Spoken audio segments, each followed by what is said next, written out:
सर्वप्रथम माझ्या भीम सैनिकांना क्रांतिकारी जय भीम आणि नमो बुद्धाय। मित्रांनो, डॉक्टर बाबासाहेब आंबेडकरांबद्दल मी त्यांच्या जीवनातील 4 गोष्टी तुम्हाला सांगणार आहे। तोपर्यंत व्हिडिओ शेवटपर्यंत नक्की बघा। नंबर 1, एके रात्री डॉक्टर बाबासाहेब आंबेडकर वाचन करत बसले होते। त्यांनी घरातल्या कर्मचाऱ्याला सांगितले की उद्या सकाळी लवकर ये। दुसऱ्या दिवशी सकाळी तो कर्मचारी घरी आला। 5 मिनिटे झाली तरी बाबासाहेबांचं आपल्याकडे लक्ष गेलं नाही, म्हणून त्यांनी टेबलावरील 2 पुस्तके हलवली। त्यावर बाबासाहेब वर पाहत म्हणाले, तू अजून घरी गेला नाहीस। त्यावेळी तो कर्मचारी म्हणाला, मी मध्यरात्री घरी जाऊन आता परत सकाळी आलो आहे।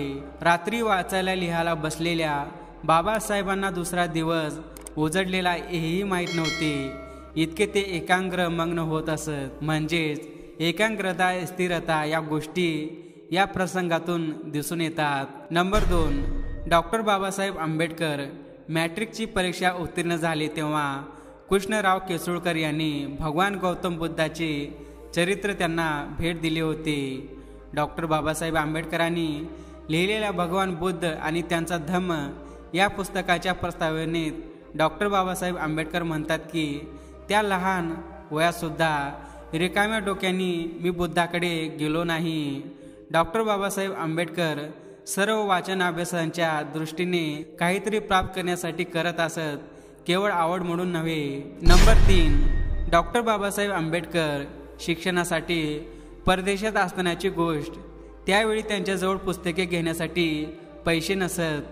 पुस्तकाशिवाय अभ्यास कसा करणार, म्हणून ते दररोज ग्रंथालयात जात होते।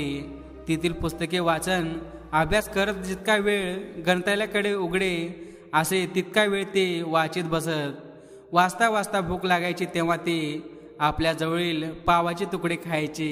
एके दिवशी गोऱ्या ग्रंथपालाने त्यांना पावाचे तुकडे खाताना पाहिले। तो ग्रंथपाल म्हणाला, इथे खाण्यास मनाई आहे, तुम्ही इथला नियम मोडला आहे, तुम्हाला शिक्षा करावी लागेल।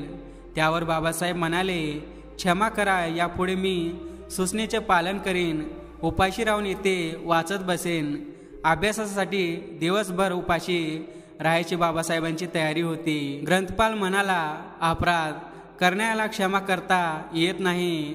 त्यावर बाबासाहेब म्हणाले, शिक्षा करा, पण एक विनंती आहे, माझ्यासाठी हे ग्रंथालय बंद करू नका। ग्रंथाशिवाय मी जगू शकणार नाही। या व्यतिरिक्त कोणतीही शिक्षा द्या, मी ते भोगायला तयार आहे। या प्रसंगावरून पुस्तक अभ्यासाचं यावर डॉक्टर बाबासाहेब आंबेडकरांचं अजोड प्रेम दिसून येतं। डॉक्टर बाबासाहेबांचं हे पुस्तकावरचं इतकं प्रेम पाहून ग्रंथपाल मनातून सुखावला आणि म्हणाला, मिस्टर आंबेडकर, तुम्ही उद्यापासून माझ्यासोबत जेवायचं, ही तुम्हाला शिक्षा आहे। मी तुमचे जेवण आणत जाईन। बाबासाहेबांचे डोळे पाणावले, ते पुढे सरसावले व ग्रंथपालांचे हात आपल्या हातात घेऊन कृतज्ञता व्यक्त केली। नंबर 4, डॉक्टर बाबासाहेब आंबेडकरांना वाचन अभ्यास करत असताना स्वतंत्रपणे विचार करता येत होतं। संशोधन करण्यासाठी एक विशिष्ट प्रकारची दृष्टिकोन असावा लागतो, तो त्यांच्याकडे होता। वाचन सुरू ठेवून स्वतःलाच कसे मार्गदर्शन करता येईल हे त्यांना ज्ञान होते। कोणता संदर्भ कोठे आहे हे त्यांना ताबडतोब स्मरत असे, अशी त्यांची स्मरणशक्ती दांडगी होती। पुस्तके लिहित असताना वेळ कसा निघून जातो, दिवसामागून दिवस कसे निघून जातात हेही त्यांना कळून येत नव्हते। रात्रभर ते वाचित लिहित बसत, या बाबतीत त्यांना कधीही कंटाळा किंवा थकवा येत नव्हता। पुस्तके वाचताना ते त्यापुढील टिपणी काढून लिहून ठेवत। या सर्व गोष्टी लक्षात घेता डॉक्टर बाबासाहेब आंबेडकरांना एका विशिष्ट पद्धतीचं किंवा विशिष्ट शैलीचे अभ्यास करण्याची आवश्यकता वाटली नसेल। पुस्तकावरचं प्रेम, अभ्यास, ध्यास, दृष्टिकोन, एकाग्रता, स्थिरता, प्रयत्न, कष्ट, मेहनत, ध्येय, उद्दिष्ट, दिवस रात्र अभ्यास करण्यासाठी तयारी यांनीच डॉक्टर बाबासाहेब आंबेडकरांनी जीवनातील गोष्टी प्राप्त केल्या होत्या। मित्रांनो, बाबासाहेबाबद्दल मी तुम्हाला 4 गोष्टी सांगितल्या आहेत, हे तुम्हाला कशा वाटल्या कॉमेंट करून नक्की कळवा। तोपर्यंत जय भीम, जय संविधान।